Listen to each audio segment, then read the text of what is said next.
কারো কাছে তিনি বিদ্রোহী, কারো কাছে পরিচিত ফুটবলের ঈশ্বর হিসেবে। তবে তাকে যেভাবে ডাকা হোক না কেন, তার পরিচয় একটি নামেই, আর সেটি দিয়েগো ম্যারাডোনা। আজ তাকে হারানোর 4 বছর। 2020 সালের 25 নভেম্বর হৃদরোগে আক্রান্ত হয়ে 60 বছর বয়সে মৃত্যুবরণ করেছিলেন ফুটবলের অবিসংবাদিত নায়ক দিয়েগো আর্মান্দো ম্যারাডোনা। গোটা বিশ্বকে চোখের পানিতে ভাসিয়ে সম্পন্ন হয় তার শেষ যাত্রা।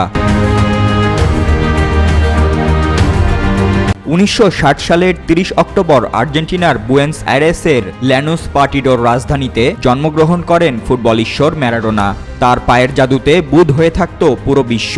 ল্যানুসের এই ম্যারাডোনায় বিশ্বকে মোহিত করেছেন মানবিক আচরণ দিয়ে, কখনো ফুটবলের সাহায্যে, তবে কখনো বা বিতর্কের কারণেও ছিলেন সবার চর্চায়। মূলত তিনি ছিলেন ফুটবলের মানুষ। 1986 বিশ্বকাপে তার অসাধারণ নৈপুণ্যে বিশ্বকাপ জেতে আর্জেন্টিনা। সেই আসরে ইংল্যান্ডের বিপক্ষে করেছিলেন হ্যান্ড অফ গড গোল এবং শতাব্দীর সেরা গোলটি। এরপর 1990 বিশ্বকাপেও দলকে তুলেছিলেন ফাইনালে। 1977 সালে জাতীয় দলের হয়ে অভিষেকের পর ক্লাব ও জাতীয় দল মিলে আর্জেন্টাইন এই মহাতারকা ক্যারিয়ারে মোট গোল করেছেন 346টি।